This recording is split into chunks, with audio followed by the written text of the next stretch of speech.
What is going on, ladies and gentlemen, and welcome to the new Wonka movie review, the latest remake that nobody really wanted or cared about. Like, I don't really think there's any more that needs to be said about like the whole Charlie and the Chocolate Factory universe, and it kind of feels like a money grab because a lot of people go see it just because of the character and the popularity of the franchise. But what I will say off the jump with this movie, it was a lot better than I expected it to be.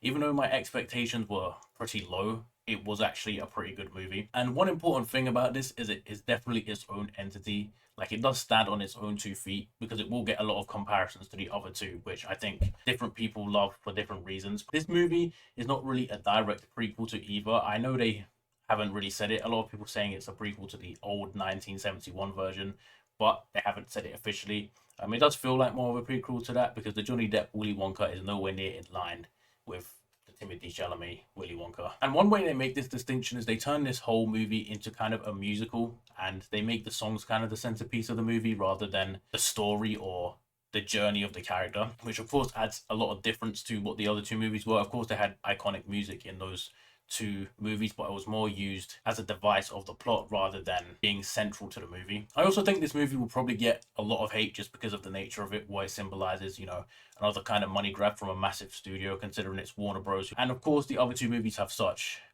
left such an imprint on the kind of the culture. Now, the first thing I want to talk about is Timothy Chalamet as Willy Wonka and the Willy Wonka character in general and how they portray him in this movie. In terms of Timothy Chalamet, I think he does a good job with what they were going for in this portrayal of Willy Wonka. I know a lot of people probably weren't that happy with him being cast, considering he feels kind of like a flavor of the month actor. He just gets every role. Apparently, he didn't even have to audition for this, which is kind of crazy. But the area I take more issue with is Willy Wonka as a character, because in this one, they kind of portray him as this happy-go-lucky boy genius chocolate creator who's a lot more innocent than in the other movies. Like, in the other movies, he's this really mysterious sort of creepy loner character that nobody really knows much about, and he has this hint of a dark side to him which there is none of in this movie. Well, obviously it's set on way earlier in his life. This character feels very bland and safe, which I don't particularly like. Like, I remember in the Johnny Depp version, the guy's making jokes about cannibalism, and he's laughing at the kids like falling into the traps and stuff. But in this version, they just, which does go with the vibe of the movie, is a bit more of a positive movie than a dark movie. But it does feel a little safe to go with this portrayal of Willy Wonka. And this leads me into the story, because the story is also pretty bland and basic, especially in the first half.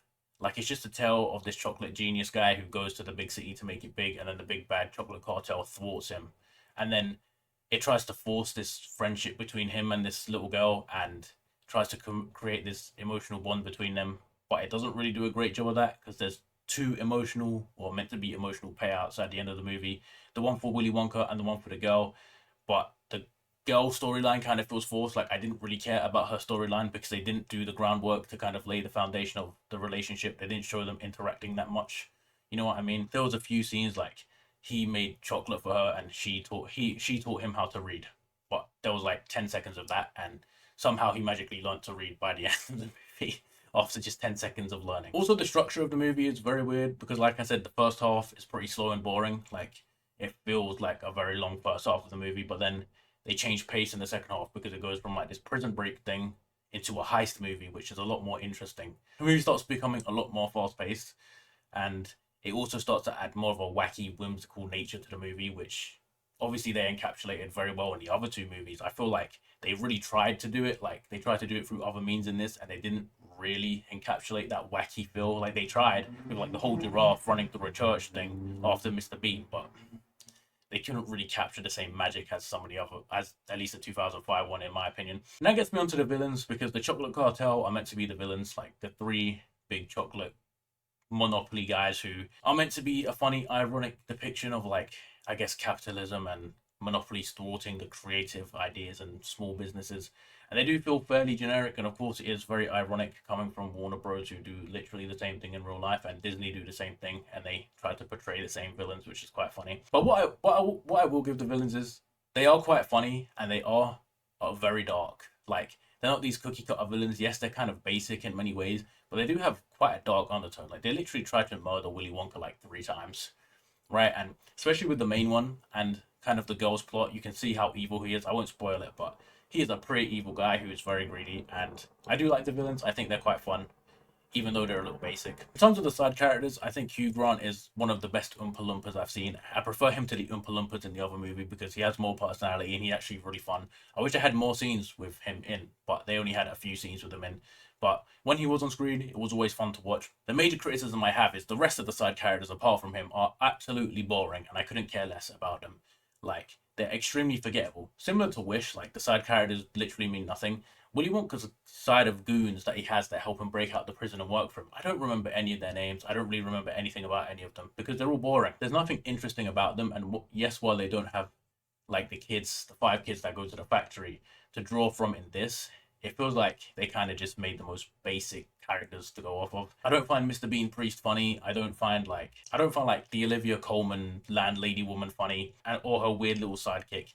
I also don't find like the key police officer very funny, like the guy from Key and Peele. He's the police officer. He's okay, but again, his whole purpose is to be obese. So yeah, and then the main problem is the sidekick. I just don't really like his sidekick in this. I don't know what it is about her. Like, I'm sure a lot of people like it. For me, they just didn't work. I feel like they didn't flesh out the relationship enough, and they kind of used her as a plot device to kind of show how brilliant Willy Wonka was, and for like somebody to believe in him or something, which kind of just, like I said, kind of felt really forced. Overall, though, this movie was better than I was expecting. It's nothing special. It has its fun moments. It has that rewatchable aspect. Will it be as iconic as the other two? I don't think so, but it still probably will get. I still think a lot of people like this movie. Overall, I rate it like a 6.8 out of 10. It was pretty decent. But yeah, if you've watched this movie, let me know in the comments, and I'll see you all in the next.